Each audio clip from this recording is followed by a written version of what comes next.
I want to thank everybody for joining today's weekly Code Ninjas conference call. We do these calls each and every week to help give you better insight, a little bit of understanding of who Code Ninjas is, what we're doing, the direction we're going, and all the great things we have going on.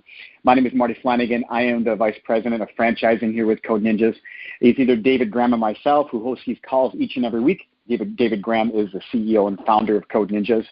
What we like to do with these calls, the first 10 to 15 minutes is really going to be giving you an overview of who Code Ninjas is, kind of what we're about a little bit. And then we're going to dive into our favorite part, which is our question and answer. The question and answer is interactive. It's going to allow you to be able to ask whatever questions are on your mind in regards to anything that I touched on, went over it all, or anything you've read or seen and you want to ask questions about. If you're calling international, which is not, outside of the U.S. and Canada, those would be more of a one-on-one conversation, and we can talk about that in a little bit. We did just open up to Canada about a week ago, and open up, I actually start marketing and officially approved to start doing franchises in Canada, and that's actually pretty exciting news for us. And in the last week, we've received more than 100 inquiries in 1 week just out of Canada, so it's fantastic. And being I'm from Minnesota, most people ask me if I live in Canada, and I just say yes because a lot of people don't even really know how far north I really do live. So as we dive into today's call, what I'd like to be able to talk about quickly first is Code Ninja by the numbers. So what's been going on? And I like to do this every week to kind of update everybody. So currently, Code Ninjas, we've been doing franchising with Code Ninjas now for about 18 months. In the last 18 months, what was happened is been pretty phenomenal. About 2% of all franchises in the world have accomplished what Code Ninjas has done in the last 18 months. And that is we have over 303 sold territories now, around 303 sold territories across the U.S. We have 130 franchisees. We have 53 locations open. After this weekend, we'll be at 55. And we have more than 60 centers currently enrolling students across the U.S. Everything you see on our website is a sold, paid for, signed franchise agreement with a timeline to open. Nothing on our website is a maybe or we think would be a good area or it might be something. Nope, those are sold markets, signed franchise agreements, so it's very exciting. When it comes to why, I always try to be able to explain why, but one's going to be our franchisees, pretty exciting group of franchisees that we have, and we'll talk more about how we use collaboration tools to allow them to work together very closely and what they've done with that. But first, a little history on Code Ninjas. David Graham, the CEO and co-founder or founder of Code Ninjas, has been a programmer and developer his whole life, entrepreneur his whole life, and this is what he's kind of done forever. So coder and programmer, 20-some years, 25-some years. I always say whole life because I think he was born with it. So as he was owning his school that taught adults how to code, and that operated in 18 different cities, had a 94% placement rate for the students that passed through that program. He kept getting a question week after week after week that was about how do we get the younger generation involved? How do I get my kids involved? So as time went on, he just started to really do more research on the market about what does the youth curriculum look like out there on the market today for teaching kids how to code and getting them introduced into this world.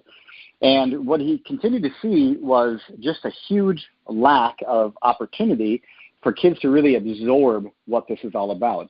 And as he was sitting in his son's karate class, he started to realize that, wow, kids can actually learn how to code through a very similar belt system. So that's where Code Ninjas really started from. And as David continued to analyze the market and continued to see these opportunities come up with continued questions, it was time for him to start going down this path. Sold his school that taught adults how to code, and then his CEO from that company and himself, and then myself, started Code Ninjas in October of 2016. A little bit before that, building everything out. October 2016 is when I came aboard. We started really building out the franchise and how we were going to launch Code Ninjas. And in March of 2017, we opened our first Code Ninjas in Pearland, Texas. And then we had our very first franchisee come aboard at the end of March, beginning of April of 2017.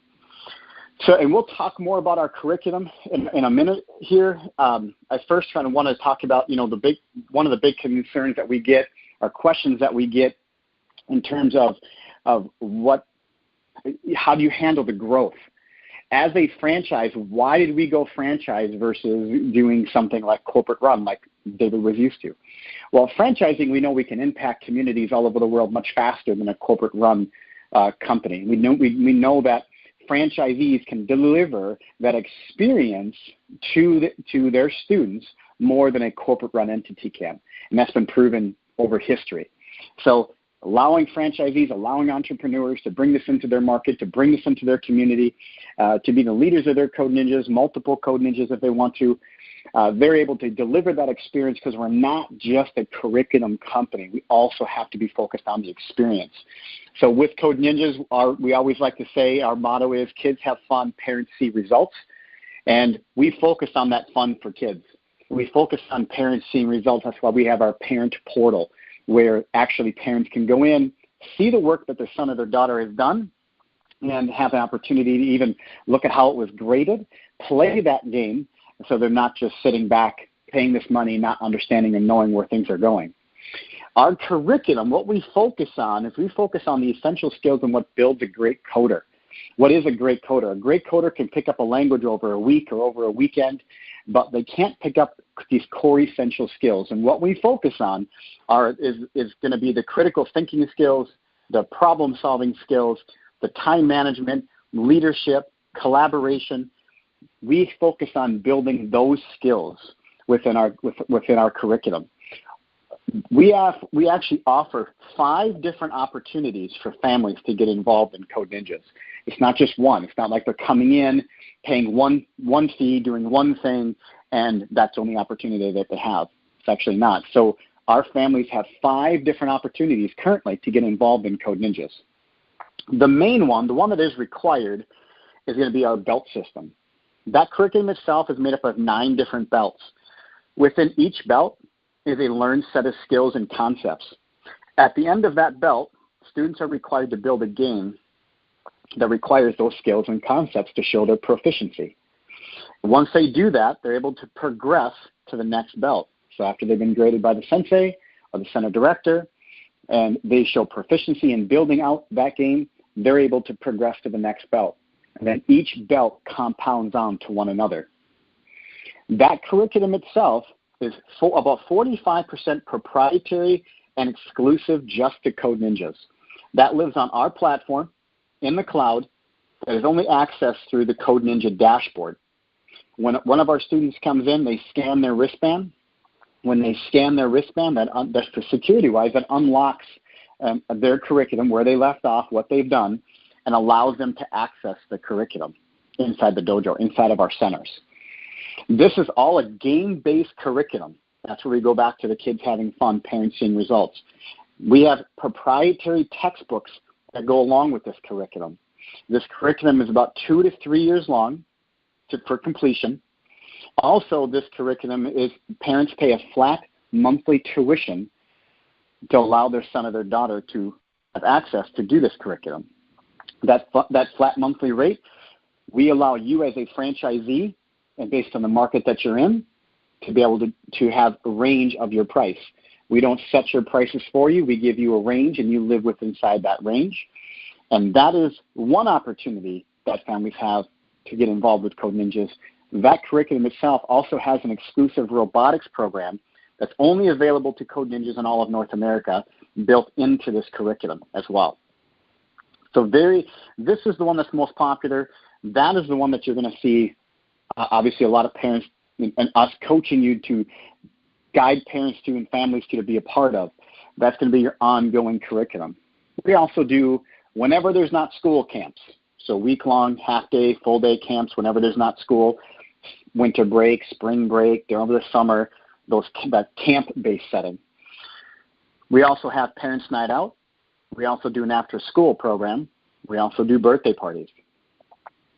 So those are 5. Right now we're also launching the Dojo to Go, which is something you can bring out into your community. You can do that for birthday parties. You can do camps off-site. So that is something that also is an opportunity. We're actually just launching that as well. The Code Masters program, that is for the 15 years and older. That's going into that more adult world that we lived in for so long, that program will be released in 2019 through Code Ninjas. As a franchisee, you can choose to add that as well. So that's the basic look at our curriculum. As a franchise, when it comes to support, how we support you as a franchisee, we have our collaboration tools, which are internal, that allow you to connect with every franchisee immediately. So you're working and connected to all the Code Ninja franchisees across the country. And the important thing about that is to realize is collaboration is what makes a great brand inside the franchisee culture. That collaboration is priceless because you're working with individuals that are trialing and erroring every single day and succeeding every single day. And you can work off of their successes, their hurdles that they've gone, and their failures, honestly. So you're able to work with them immediately when you become a franchisee. We also have dedicated individuals for compliance, for technology, for curriculum, for performance coaching, how you're delivering the message of Code Ninjas. We have our new franchisee training, which is 3 days long, that we host at our corporate office in Pearland, Texas, just outside of Houston. So supporting you as a franchisee, this is ongoing support. It is not just to get you open. This is ongoing support. When it comes to marketing, I get a lot of questions about marketing. We have full digital marketing strategies in line for you that are constantly sharpened. We give you a 12-week pre-opening marketing template to follow.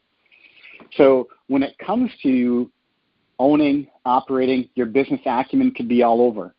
We have one of our number one franchisees right now has never owned their own business before.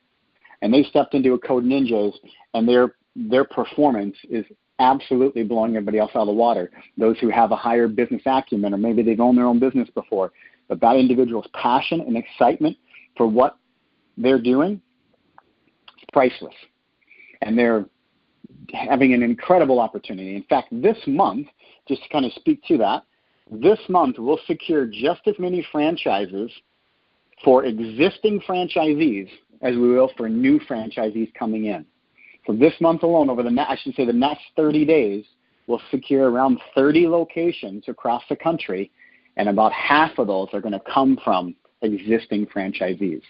So that's pretty incredible. That kind of speaks to a lot of what they see on the inside they want to continue to work with and run with.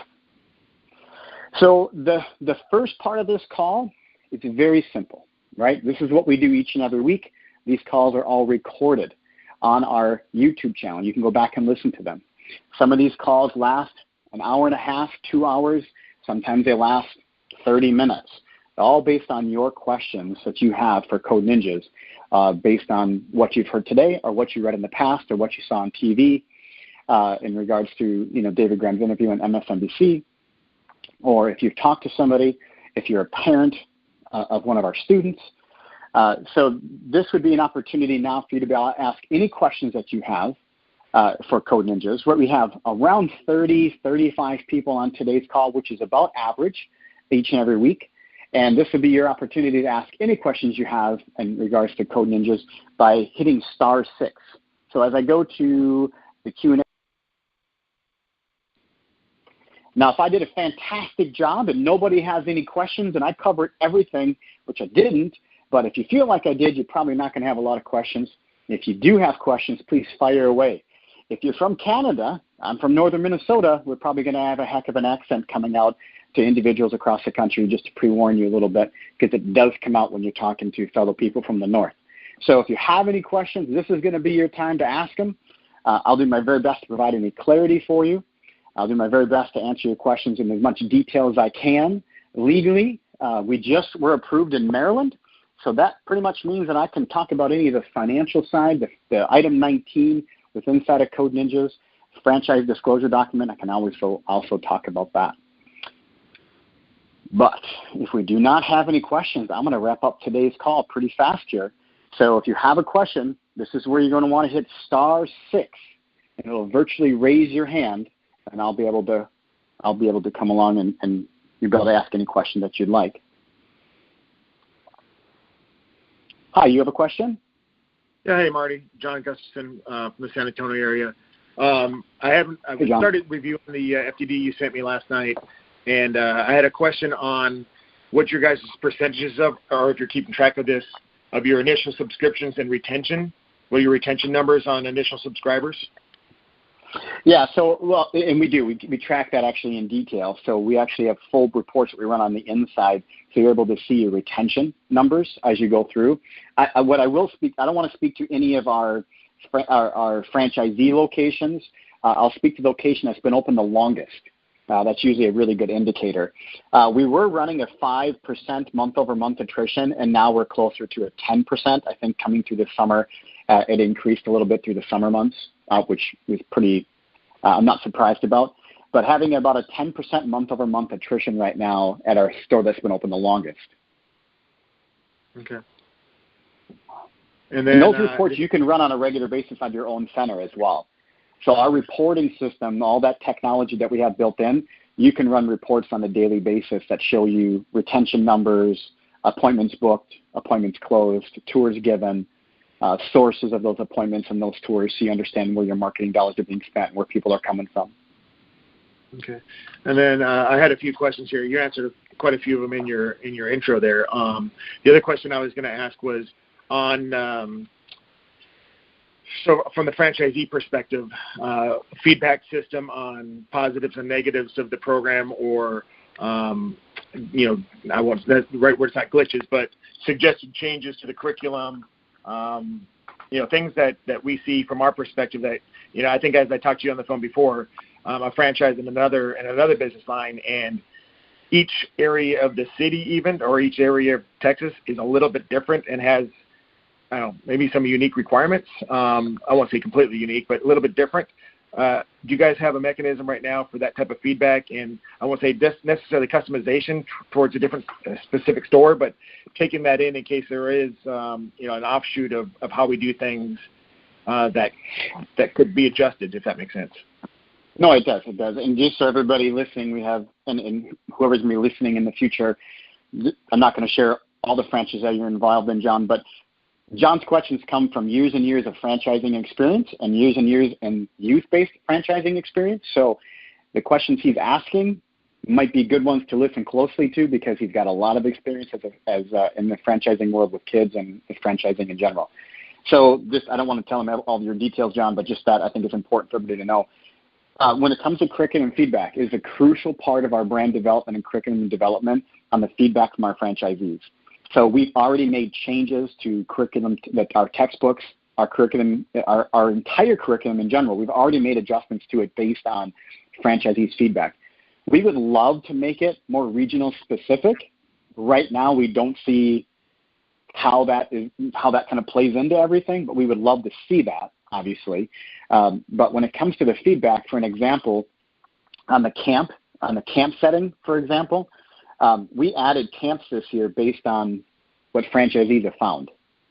So when you have the kind of momentum we have, and I hope this is answering your questions, but with 130 franchisees, that's 260 set of owners' eyes out there looking for opportunities on how we can grow our curriculum and how we can grow our offering. So you can give feedback all the way through your curriculum. We have those collaboration tools already set up.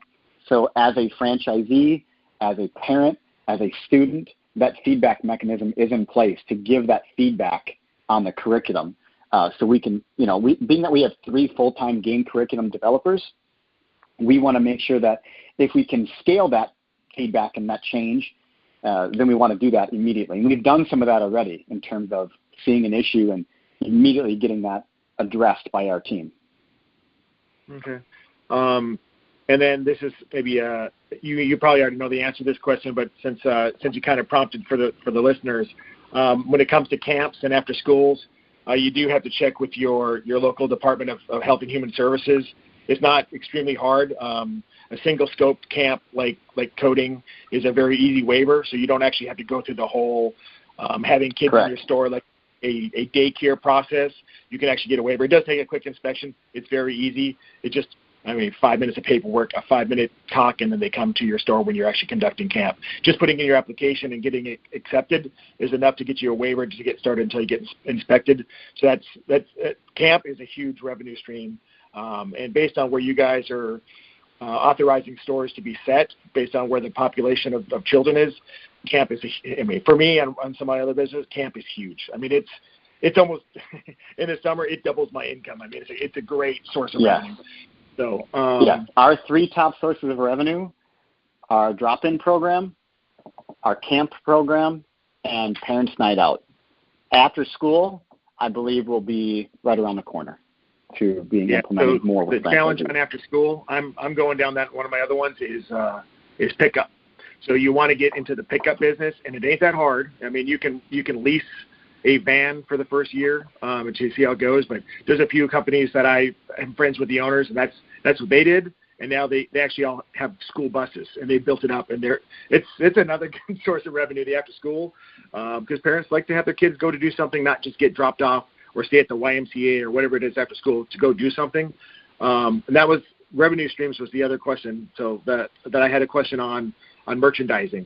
I saw in the store that a little bit, but where are you guys at merchandising? So we obviously you can sell different pieces inside your Code Ninjas. I mean, that's not a problem as long as it's approved. We even started off by selling computers in the beginning as well, because we had some opportunities to get great value on computers, which we pass along to parents and students. So merchandising is not a problem. We have centers already that do sell Code Ninja swag. Some throw it in based on if parents pay in full for like 12 months, for example. The owner will throw in some Code Ninja swag, bags, and different accessories to go with it. Okay. All right. Those are my questions. I appreciate your time, Marty. Awesome. Thank you. Hi, you have a question? Yeah. Hi, Jeff. This is Monica. I had a question regarding the robotics program. I know you said it's launching soon. It's already. We have a full exclusive robotics program that's already involved in our curriculum. It's not coming soon. It's already there. So what kind of robotics? Because there are a lot of different kinds of robotics programs. I just wanted to know specific which kind was this. So our robotics they're actually a company out of Japan that have more than 1,300 locations over there, and we have their exclusive rights to North America. And that robotics is designed for the younger kids getting introduced into this world, that they are not just having screen time the whole time, but they're actually making like airplane shooters, different robotics, and they have to program, they have to code those as well. So all of our robotics programs work with inside of our curriculum based on the skills and concepts they're learning as they work their way through. So in the first few belts, the robotics programs are going to be a little bit different than belts 3 and 4 because it'll be more advanced coding and more advanced building that they're going to have to do. So the robotics program increases with difficulty as they work their way through the curriculum. And then and when it comes to the rollout of the details of that too as well, at our Discovery Days, at our Code Ninja Discovery Days, which we do by invitation only, you actually get a chance to see the robotics, hold them, look at them. We have our curriculum inside of our textbooks. You actually can see what they have to do. So when it comes to the details of that we have that on our Discovery Day where you have a chance to actually have hands-on with some of that material as well. Okay. Thank you. Thank you. Hi, you have a question? Hey, Marty. Can you talk to Canada and what you guys, what your plans are there? I think you mentioned at the beginning of the call that you started in Canada already and you have a lot of potential there. We started marketing. We started marketing. Yeah, we started marketing last Monday for franchisees in Canada. And within the first 7 to 10 days, we had close to 100 inquiries. So goals for Canada, I would say I see Canada being about a 50 location country, 50 total locations in Canada. Okay. And can you talk to, I know it's difficult to talk to this. I'm sure you have, small, medium, large cities. What's the financial outlook look for, small, medium, large type of franchisees, on a per unit basis? Yeah, so when you think of per unit basis, when it comes to small, medium, large cities, it really comes down to the number of kids that you have, a number of students we have in our age range within your community, and the median household income. We have requirements for that. So you can't just open up a Code Ninjas in any community anywhere just because it's available. It has to meet our requirements for, and honestly, the lease of your building, the lease of your space. If you're having some astronomical rent payments out there, we're not going to approve that because it's setting you up for failure. So there are requirements to opening a Code Ninja in different communities. So when it comes to saying the income, we have some Code Ninjas and communities that are lower median household income that are performing at the same level as centers that have a higher median household income. I think it comes down to delivery when it comes down to where your center is located at. We want to make sure that as you go into your community that it obviously meets our requirements.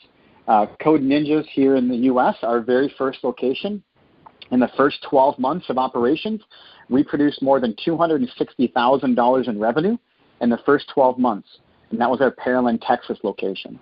That location within that 12 months also went through the largest natural disaster that our city has ever seen, which was the hurricane last year, and that shut our operations pretty much down for a couple months in the middle of the summer months when we were doing camps, which is a high income time. We refunded over $16,000 to students in that area as well, families. So we were very, very excited to hit $260,000 in the launching of our brand in the first 12 months. In the first half of this year, the centers that were open, the first quarter of this year, the centers that were open, on average, opened their doors with 59 students enrolled.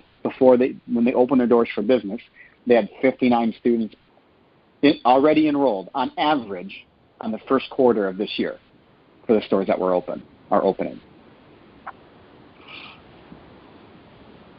And the average revenue per child is, what's the average revenue per child in some of those cases that you just talked about? Sure. In U.S. dollars, So in U.S. dollars, anywhere from 190 to 225 was the range that our centers were. The 190 was more the paid in full option. The 225 was the monthly payments. Okay, thanks. Awesome. Is that all? Okay, awesome. Hi, you have a question? Yeah, my name is Ramesh Kora, and I'm from Columbus, Ohio. How do I know where the opportunities are, if the opportunities are still available around this area, and what it takes to get something moving?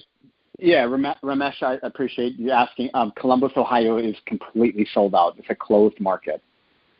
Okay. So we would have to look. We'd have to look outside of Columbus pretty far for you to look for the next opportunity.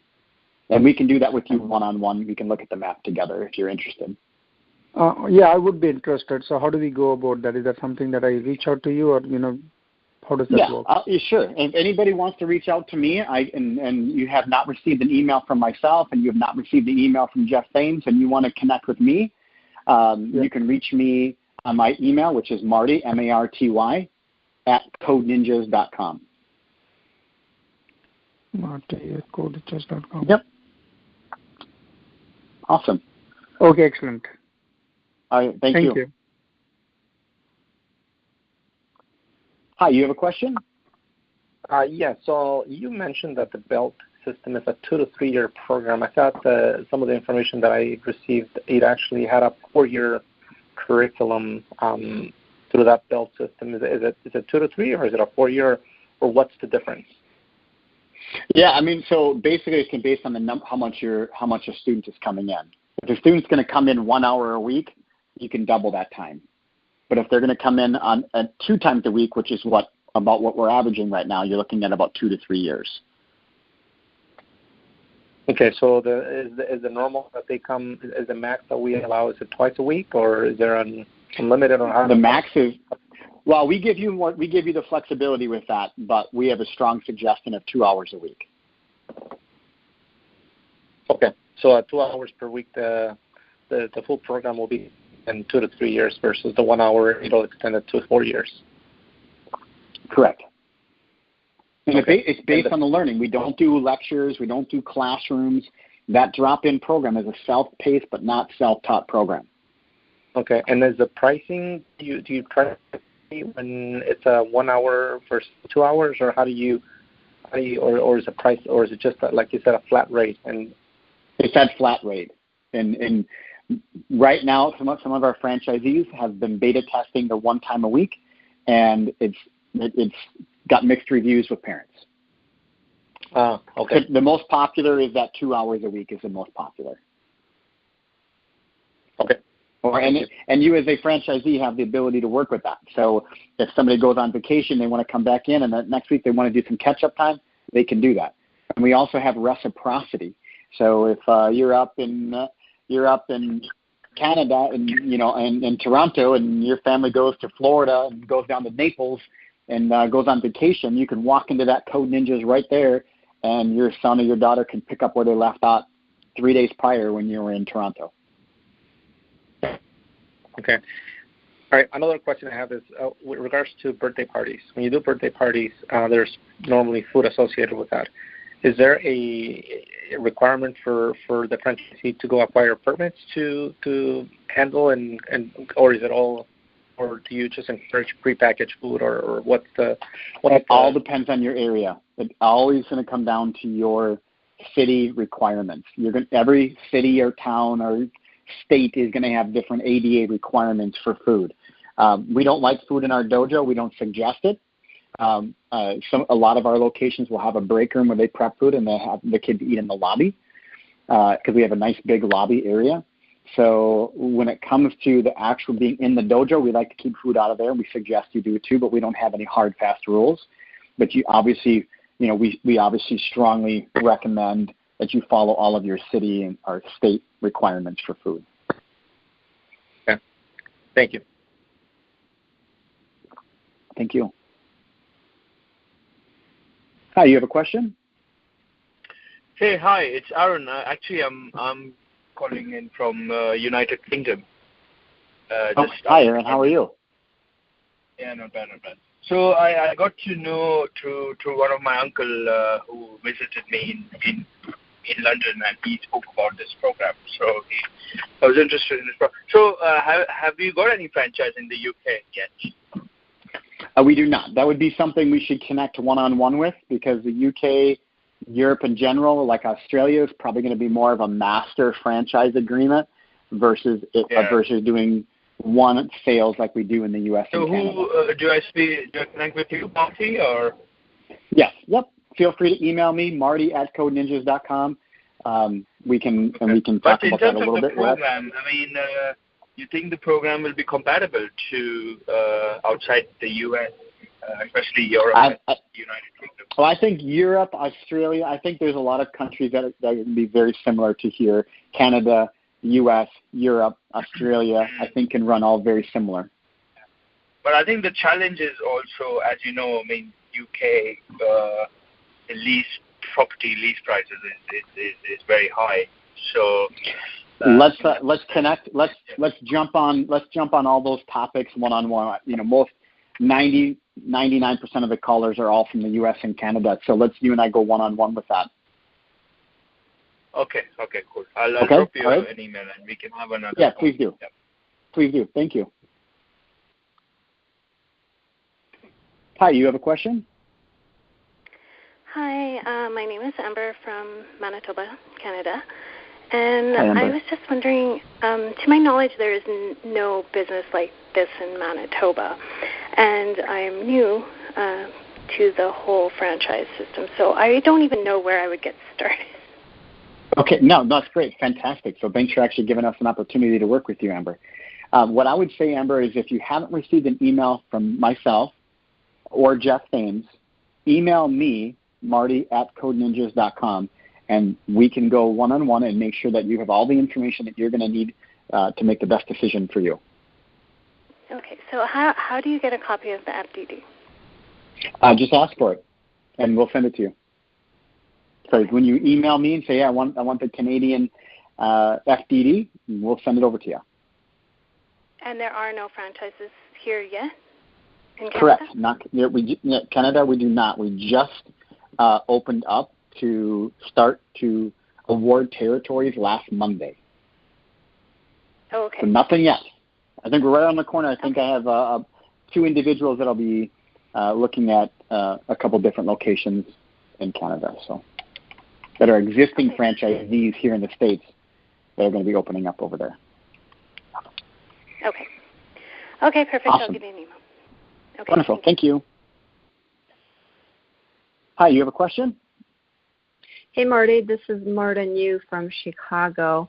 I have the opposite question to Amber's. So in Chicago, there are other competitors like the Coder School and others. How do you differentiate and position your messaging and marketing in such markets? So not a problem. So, well, obviously we work with that all over the country because there's other schools out there, whether it's going to be music or swim or young engineering or Zaniacs or whatever it might be. We do things completely different than the Coder School in terms of how they teach iCode, how they teach other coding schools out there, whether they're privately held. No matter what they're doing it different than we're doing it. We have the longest program on the market to date. The longest right now on the market that we have done research and found is 21 weeks. Ours is 2 to 3 years, and that's just one offering that we have. So with multiple different programs available for families and a variety of different budgets that they have, different opportunities, commitments for them to get involved. So we work with a PR firm. We have a marketing director. So to say kind of like, how do you tailor that? It's all going to come down to the market and what's happening, what's working, what's not working.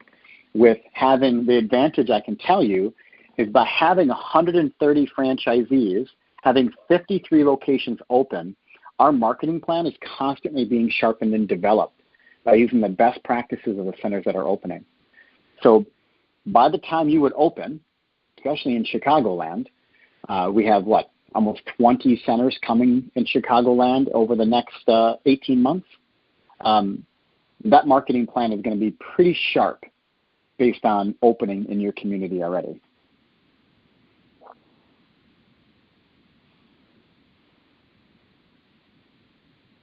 Hello?